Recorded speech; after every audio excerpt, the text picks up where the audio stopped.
Aujourd'hui, on va s'intéresser à l'innovation et à la technologie. Et non, on ne parlera pas du dernier iPhone SE. Salut, moi c'est Cyril. Bienvenue dans ma première vidéo. Le plus gros cliché qui pèse sur l'Afrique est qu'il serait un continent plus consommateur que producteur.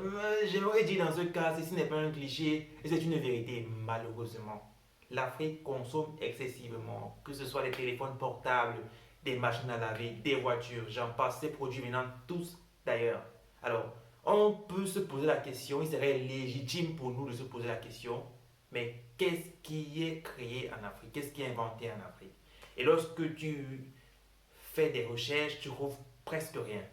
Et pourtant, il suffit de creuser encore plus pour se rendre compte qu'en Afrique, il y a un palier de start-upers qui inventent des choses chaque jour qui ne sont pas mis assez à l'avant, qui sont peu connus du grand public, que ce soit du grand public africain ou bien du grand public venant d'ailleurs.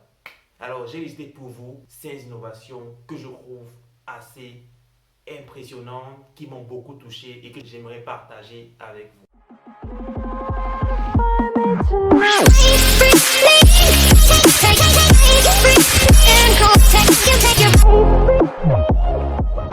La première innovation que j'aimerais partager avec vous s'appelle Syn.io. Alors, c'est quoi Syn.io? Ce sont des gants connectés qui vont transformer le langage des signes en discours audio. Alors, cette initiative nous vient tout droit du Kenya, inventée par l'ingénieur Roy Alela lorsqu'il avait seulement 25 ans. Ces gants connectés vont reconnaître les mouvements du corps humain, transformer ces mouvements-là en données numériques, le tout transmettre à une application déjà installée sur Android. L'application à son tour va récupérer les données, convertir ça en audio. Et c'est comme ça que des personnes malentendantes pourront facilement communiquer avec leur entourage. Alors plus tard, on pourra convertir sur l'application la langue, le sexe ou la hauteur de la voix.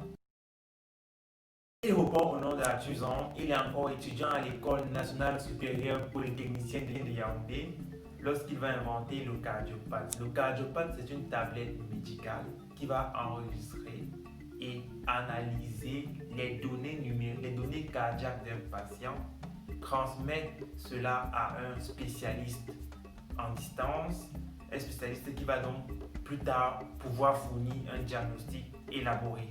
Le but derrière est de pouvoir permettre aux personnes vivant dans des zones très reculées, des zones qui n'ont pas facilement accès aux soins médicaux, à pouvoir aussi se faire consulter de façon favorable en distance.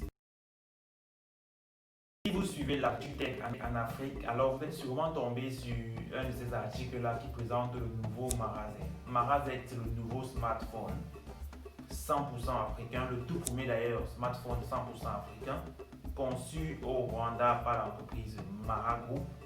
Maragroup va présenter en octobre dernier, va mettre sur le marché en octobre dernier son tout premier smartphone baptisé Marazette. Je me suis fait un plaisir, je me suis régalé à faire des recherches par rapport à ce smartphone que je trouve plutôt intéressant. Et il s'avérait qu'il doit coûter entre les 130 €, ce qui est un équivalent de 80 000 ou 90 000 en France, et si je ne me trompe pas. Un smartphone africain à ce prix-là, ça vaut les coups les amis. Alors, je me mets très vague à ce sujet car j'ai prévu de faire plus tard pour vous une vidéo qui parlera exclusivement de ce smartphone. Nous le savons tous, le pagne est aujourd'hui une très grande richesse culturelle en Afrique. Presque tout le monde sur le continent possède un pagne. Et souvent, on a envie de pouvoir se distinguer des autres avec son propre pagne, de pouvoir sortir du général pour avoir quelque chose de plus original que ce qu'on a actuellement. Alors cela est possible avec le nouveau concept de Univax. Je ne sais pas si on prononce Univax ou Uniwax. Bon, je vais dire Univax. Le nouveau concept de Univax, c'est pagne à la demande. C'est simple, devant ton ordinateur ou devant ton smartphone, tu pourras toi-même choisir les motifs sur ton pagne, les couleurs des motifs, ou bien encore tu pourras insérer une photo, peut-être une photo de famille, ou bien un logo d'une entreprise, je ne sais pas trop. Tout cela en quelques clics. C'est magique, n'est-ce pas? Et voilà, c'est malheureusement déjà la fin de cette vidéo. Dites-moi dans les commentaires quelles parmi ces 4 innovations vous parlent le plus, Votre avis m'intéresse également, bien sûr. N'hésitez pas également à liker la vidéo et à vous abonner à la chaîne pour plus d'autres vidéos. On se dit donc à bientôt pour une nouvelle vidéo. Portez-vous bien. Peace!